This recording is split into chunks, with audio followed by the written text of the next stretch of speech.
പൗരത്വ ഭേദഗതി നിയമം നടപ്പാക്കാൻ കേന്ദ്ര സർക്കാർ തീരുമാനിച്ചിരിക്കുന്നു. ചട്ടങ്ങൾ പുറത്തിറക്കി.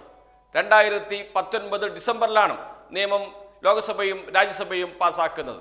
4 വർഷക്കാലം കോൾഡ് സ്റ്റോറേജിലായിരുന്നു നിയമം. നടപ്പാക്കാൻ തീരുമാനിച്ചിരുന്നില്ല, മാറ്റിവെക്കുകയായിരുന്നു. പെട്ടെന്ന് നടപ്പാക്കുന്നില്ല എന്ന് കേന്ദ്ര സർക്കാർ സുപ്രീം കോടതിയിൽ അഫിഡവിറ്റ് നൽകിയിരുന്നു. എന്നാൽ ഒരു ഇലക്ഷന് മുന്നിൽ, ഒരു ദേശീയ ഇലക്ഷന് മുന്നിൽ ഇത്തരം ഒരു പ്രഖ്യാപനം നടത്തിയത്, പൗരത്വ ഭേദഗതി നിയമം നടപ്പാക്കാൻ തീരുമാനിച്ചത്, അതിനു പിറകിൽ കൃത്യമായ രാഷ്ട്രീയ അജണ്ടയുണ്ട്. ആ രാഷ്ട്രീയം എന്താണ് എന്ന് BJP ഇത്രയും കാലം ഉയർത്തിപ്പിടിച്ച രാഷ്ട്രീയത്തിൻ്റെ അങ്ങേ തല തന്നെയാണ് എന്ന് പറയാതിരിക്കാൻ കഴിയില്ല. മതത്തിൻ്റെ പേരിൽ ജനങ്ങളെ ഭിന്നിപ്പിക്കുക, പൗരത്വം നിർണ്ണയിക്കുന്നതിന് പോലും മതം കാരണമായി തീരുക എന്ന് പറഞ്ഞാൽ അത് ദൂരവ്യാപകമായ പ്രത്യാഘാതം സൃഷ്ടിക്കുമെന്ന കാര്യത്തിൽ സംശയമേയില്ല. അതുകൊണ്ട് തന്നെ ഈ നിയമം നടപ്പാക്കില്ല എന്ന് ആദ്യം മുതൽ തന്നെ കേരളം പ്രഖ്യാപിച്ചുകൊണ്ടിരുന്നു. അത് ഇടതുപക്ഷത്തിൻ്റെ നിലപാടാണ് എന്ന് മുഖ്യമന്ത്രി തന്നെ പറയുകയും ചെയ്തിരുന്നു. ഇന്ത്യയിൽ ആദ്യമായി ഒരു നിയമസഭ പൗരത്വ ഭേദഗതി നിയമത്തിനെതിരെ പ്രമേയം പാസാക്കിയത് കേരളത്തിലാണ്. ആ പ്രമേയം കേരള നിയമസഭയിൽ അവതരിപ്പിച്ചത് CPIM-ന്റെ പോളിറ്റ് ബ്യൂറോ അംഗവും കേരള മുഖ്യമന്ത്രിയുമായ പിണറായി വിജയനാണ്. അന്ന് അദ്ദേഹം പറഞ്ഞു, ഈ നിയമം വന്നാലും, ഈ നിയമം ലോക്സഭയും രാജ്യസഭയും പാസാക്കിയാലും കേരളത്തിൽ നടപ്പാക്കില്ല എന്ന്. ഇപ്പോൾ നിയമം നടപ്പാക്കാൻ കേന്ദ്ര സർക്കാർ തീരുമാനിക്കുകയും വിജ്ഞാപനം പുറപ്പെടുവിക്കുകയും ചെയ്ത സാഹചര്യത്തിൽ മുഖ്യമന്ത്രിയുടെ പ്രസ്താവന വന്നിട്ടുണ്ട്. മുഖ്യമന്ത്രി ആവർത്തിച്ചു പറയുന്നു, ഈ നിയമം കേരളത്തിൽ നടപ്പാക്കില്ല എന്ന്. അദ്ദേഹത്തിന്റെ പ്രസ്താവന ഇങ്ങനെയാണ്: തെരഞ്ഞെടുപ്പ് മുൻനിർത്തി പൗരത്വ ഭേദഗതി നിയമത്തിന്റെ ചട്ടങ്ങൾ വിജ്ഞാപനം ചെയ്ത കേന്ദ്ര സർക്കാർ നടപടി രാജ്യത്തെ അസ്വസ്ഥമാക്കാനുള്ളതാണ്.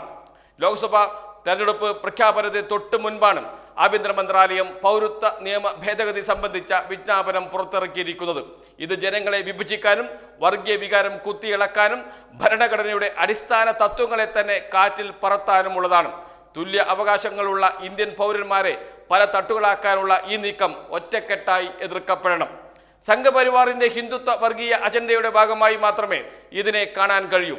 പാകിസ്ഥാൻ, ബംഗ്ലാദേശ്, അഫ്ഗാനിസ്ഥാൻ എന്നീ രാജ്യങ്ങളിൽ നിന്ന് 2014 ഡിസംബർ 31-നോ അതിനു മുമ്പോ ഇന്ത്യയിലേക്ക് കുടിയേറിയ മുസ്ലിം ഇതര മതവിഭാഗങ്ങളിൽപ്പെട്ടവർക്ക് പൗരത്വം നൽകുകയും ഇസ്ലാം മതവിശ്വാസികൾക്ക് മാത്രം പൗരത്വം നിഷേധിക്കുകയും ചെയ്യുന്നത് ഭരണഘടനയുടെ നഗ്നമായ ലംഘനമാണ്. മതാടിസ്ഥാനത്തിൽ ഇന്ത്യൻ പൗരത്വത്തെ നിർവചിക്കുകയാണ്. ഇത് മാനവികതയോടും രാജ്യത്തിൻ്റെ പാരമ്പര്യത്തോടും ജനങ്ങളോടുമുള്ള തുറന്ന വെല്ലുവിളിയാണ്. പൗരത്വ നിയമ ഭേദഗതിക്കെതിരെ പ്രമേയം പാസാക്കിയ ആദ്യ നിയമസഭ കേരളത്തിൻ്റെതാണ്.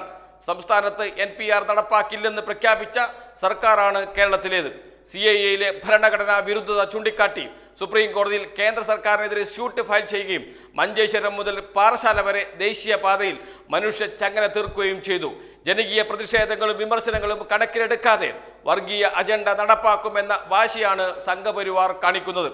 മുസ്ലിം ന്യൂനപക്ഷങ്ങളെ രണ്ടാം തരം പൗരന്മാരായി കണക്കാക്കുന്ന പൗരത്വ ഭേദഗതി നിയമം കേരളത്തിൽ നടപ്പാക്കില്ല എന്ന് പലവട്ടം സർക്കാർ ആവർത്തിച്ചതാണ്. അതാണ് ഇപ്പോഴും അടിവരയിട്ട് പറയാനുള്ളത്. ഈ വർഗീയ വിഭജന നിയമത്തെ എതിർക്കുന്ന കാര്യത്തിൽ കേരളമാകെ ഒന്നിച്ചു നിൽക്കും എന്നാണ് മുഖ്യമന്ത്രി പ്രസ്താവനയിൽ പറയുന്നത്. ഇതിൽ ഏറ്റവും അവസാനത്തെ പാരഗ്രാഫാണ് ഏറ്റവും പ്രധാനം. അത് ഇങ്ങനെയാണ്: മുസ്ലിം ന്യൂനപക്ഷങ്ങളെ രണ്ടാം തരം പൗരന്മാരായി കണക്കാക്കുന്ന പൗരത്വ ഭേദഗതി നിയമം കേരളത്തിൽ നടപ്പാക്കില്ല എന്ന് പലവട്ടം സർക്കാർ ആവർത്തിച്ചതാണ്. അതാണ് ഇപ്പോഴും അടിവരയിട്ട് പറയാനുള്ളത്. ഈ വർഗീയ വിഭജന നിയമത്തെ എതിർക്കുന്ന കാര്യത്തിൽ കേരളമാകെ ഒന്നിച്ചു നിൽക്കും എന്ന് മുഖ്യമന്ത്രി പറയുന്നു. എന്ന് വെച്ചാൽ ഈ നിയമം കേരളത്തിൽ നടപ്പാക്കില്ല, അത് ഞങ്ങൾ ആവർത്തിക്കുന്നു, അത് അടിവരയിട്ട് പറയുന്നു എന്ന്. കേരള സർക്കാരിൻ്റെ നിലപാട് എന്താണ്, കേരളത്തിൻ്റെ നിലപാട് എന്താണ് എന്ന് മുഖ്യമന്ത്രി പ്രഖ്യാപിച്ചു കഴിഞ്ഞു. അത് ഇടതുപക്ഷത്തിൻ്റെ നിലപാട് കൂടിയാണ്. അത് ഇടതുപക്ഷം എല്ലാ കാലത്തും ഉയർത്തിപ്പിടിച്ച നിലപാട് തന്നെയാണ്.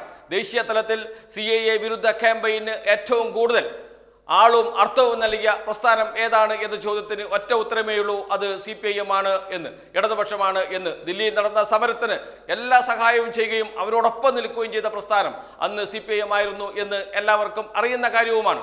അതുകൊണ്ട് തന്നെ ഇതിൽ യാതൊരു ആശങ്കയ്ക്കും ഇടയില്ല കേരളത്തെ സംബന്ധിച്ച്. കേരളത്തിൽ ഈ നിയമം നടപ്പാക്കില്ല എന്ന് അതോടൊപ്പം തന്നെ ഇടതുപക്ഷം ദേശീയ തലത്തിൽ ഉയർത്തിപ്പിടിക്കുന്ന രാഷ്ട്രീയമുണ്ട്.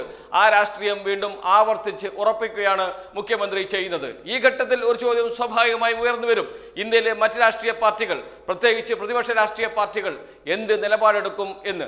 അതിൽ ഏറ്റവും പ്രധാനം കോൺഗ്രസിന്റെ നിലപാടാണ്. കോൺഗ്രസ് എന്ത് നിലപാടെടുക്കും എന്ന്. നേരത്തെ ഈ നിയമം പാർലമെന്റിൽ വന്നപ്പോൾ അതിനെ എതിർത്ത് വോട്ട് ചെയ്തവരാണ് കോൺഗ്രസ്. അതിന് എതിർത്ത് വോട്ട് ചെയ്യാൻ മുൻപന്തിയിൽ നിന്നവരാണ് കോൺഗ്രസ്.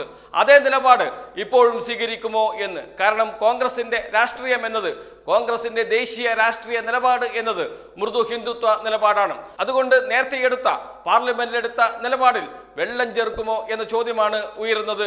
അതല്ലെങ്കിൽ കേന്ദ്ര നിലപാട് AICCയുടെ പ്രസിഡന്റ് പ്രഖ്യാപിക്കേണ്ടിയിരിക്കുന്നു. നമ്മൾ ഭരിക്കുന്ന എന്ന് വെച്ചാൽ കോൺഗ്രസ് ഭരിക്കുന്ന സംസ്ഥാനങ്ങളിൽ ഈ നിയമം നടപ്പാക്കില്ല എന്ന്.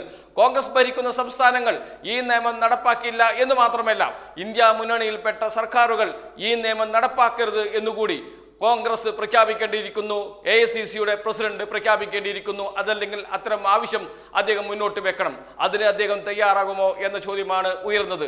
ആ നിലപാടാണ് കോൺഗ്രസിന്റെ നിലപാടാണ് ഇന്ത്യ സഖ്യത്തിന്റെ നിലപാടായി മാറുക എന്ന കാര്യത്തിലും സംശയമേ ഇല്ല.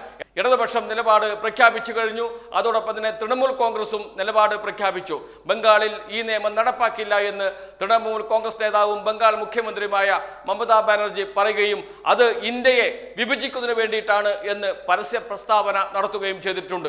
കേരളം പ്രഖ്യാപിച്ചു കഴിഞ്ഞു. അതോടൊപ്പം തന്നെ ബംഗാളും പ്രഖ്യാപിച്ചു കഴിഞ്ഞു. അതേപോലെ ഇന്ത്യയിലെ പ്രതിപക്ഷ കക്ഷികൾ ഭരിക്കുന്ന സംസ്ഥാനങ്ങൾ പ്രഖ്യാപിച്ചു കഴിഞ്ഞാൽ ഈ നിയമം ഇന്ത്യയിൽ നടപ്പാക്കാൻ കഴിയില്ല എന്ന് എല്ലാവർക്കും അറിയാം. അതുകൊണ്ട് ആ ഒരു നിലപാടിലേക്ക്, ഒത്തൊരുമയിലേക്ക് ഇന്ത്യയിലെ രാഷ്ട്രീയ പാർട്ടികൾ വരുമോ? അതിന് നേതൃത്വം കൊടുക്കാൻ കോൺഗ്രസ് മുന്നിലുണ്ടാകുമോ? ഇതാണ് ചോദ്യം. ആ ചോദ്യത്തിനുള്ള ഉത്തരം കോൺഗ്രസ് തന്നേ തീരൂ. കാരണം ഇലക്ഷനാണ് വരുന്നത്. അത് ദേശീയ ഇലക്ഷനാണ്. ഇന്ത്യയിലെ ജനങ്ങളെ ഭിന്നിപ്പിക്കാനുള്ള ശ്രമമാണ് നടക്കുന്നത്. അതിനെ ചെറുത്ത് തോൽപ്പിക്കേണ്ടതുണ്ട്. അത്തരമൊരു ചെറുത്ത് തോൽപ്പിക്കാനുള്ള ചങ്കൂറ്റം ഇന്ത്യ മുന്നണിക്ക് ഉണ്ട് എന്നത് എല്ലാവർക്കും അറിയുന്ന കാര്യമാണ്. പക്ഷേ അത് നടപ്പാകുമോ എന്ന ചോദ്യം, എന്ന ആശങ്ക എല്ലാവരുടെ മനസ്സിലുമുണ്ട്. കാരണം കോൺഗ്രസിന്റെ നിലപാട് തന്നെയാണ് മൃദു ഹിന്ദുത്വ നിലപാട് സ്വീകരിച്ചാണ് കോൺഗ്രസ് മുന്നോട്ട് പോകുന്നത്. അത് ഇലക്ഷനിൽ വോട്ടാക്കി മാറ്റാൻ കഴിയുമോ എന്നാണ് കോൺഗ്രസ് ശ്രമിക്കുന്നത്. അതുകൊണ്ട് തന്നെയാണ് ആശങ്ക ഉയർന്നതും.